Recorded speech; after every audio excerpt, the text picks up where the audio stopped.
Hola, hola a todos, soy Carla y también imparto la materia de ética. Y bueno, estamos por cerrar la unidad de ética social y hemos visto conceptos como el de participación, el de bien común, solidaridad, entre otros. Y ahora vamos a ver un concepto fundamental que es el de paz, particularmente el de cultura de paz. ¿Con qué solemos relacionar este concepto? Normalmente con un estado armónico, donde no hay conflicto, no hay discrepancias, todos nos llevamos bien y entonces pareciera muy difícil llegar a este estado, ¿no? Ideal. Pero ha sido no solamente por ello, que lo relacionamos con algo que quizás es muy difícil lograr, sino desde mi punto de vista, pues hemos crecido, nos han formado dentro de un vocabulario bélico, ¿no? Donde desde nuestros juegos infantiles, ¿no? No sé si recuerdan este juego que se llamaba Policías y Ladrones, otro que, bueno, digo, ustedes son muy jóvenes, pero había uno que se llama Stop, o se llamaba. Dibujas un círculo en el piso y entonces ahí escribes los nombres de los países, por ejemplo México, España, Italia, etcétera, y cada uno de los integrantes del juego representa un país. Y entonces ponemos nuestro pie adentro de ese círculo y entonces ¿cuál es la expresión en este juego? Declaro la guerra a mi peor enemigo, que es, y entonces mencionas el nombre del otro país que esté ahí, ¿no? Participando. Bueno, esa es una.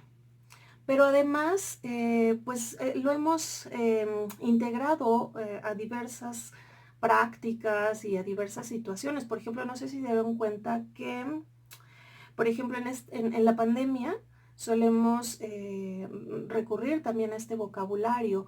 ¿Quién es el enemigo? ¿No? El virus. De alguna manera le declaramos la guerra al virus tratando de encontrar un arma en su contra, que es la vacuna. ¿Quiénes son nuestros héroes? Pues los médicos, las enfermeras. Y bueno, entonces hemos integrado este vocabulario, pues le llamo bélico, ¿no?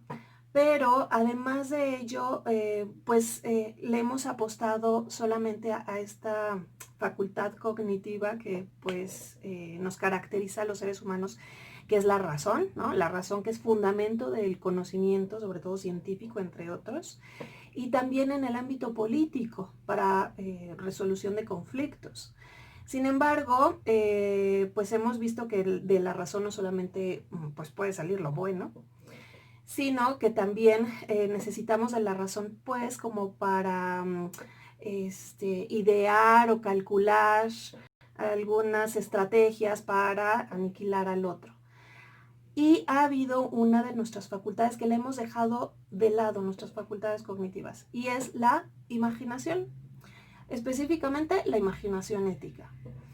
Ese va a ser uno de los elementos que voy a dejar sobre la mesa en este video y que pues la imaginación nos hace crear escenarios posibles antes de dar un trancazo o aventar una bomba, pues imaginar, comprender qué es lo que motiva al otro, qué es lo que mueve al otro para pensar como piensa, para creer lo que cree, etcétera, y poder plantearnos otras soluciones que vayan más allá como de estar todo el tiempo en conflicto. Entonces, ese es uno de los elementos, la imaginación.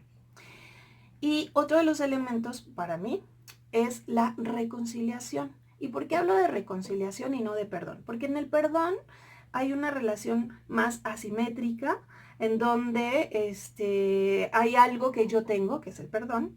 Si tú me ofendiste, solo yo tengo algo que te puedo dar, ni siquiera mi mamá te puede otorgar el perdón. Y entonces, y eso es si yo así lo deseo o yo así lo siento.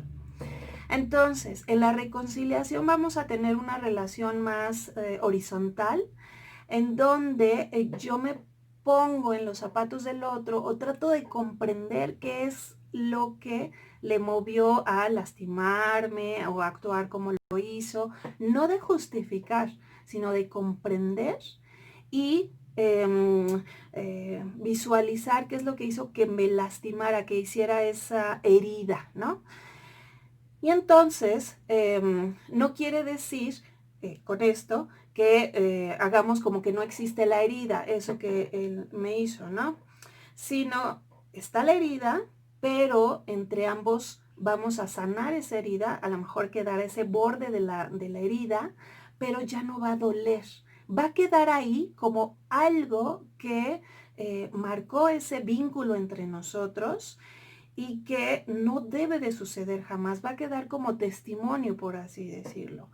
Y también tiene que haber una promesa, de alguna manera, por parte de quien me lastimó, de que no va a volver a suceder, y una confianza de mi parte para restaurar el vínculo. Y esto no solamente a nivel individual, sino a nivel social, a nivel macro, restaurar el tejido social. Y bueno, entonces ya con sus profesores hablarán sobre ciertos ejemplos históricos donde se ha tenido que recurrir a la reconciliación para dar un paso más en esto que mencionó como restauración del tejido social.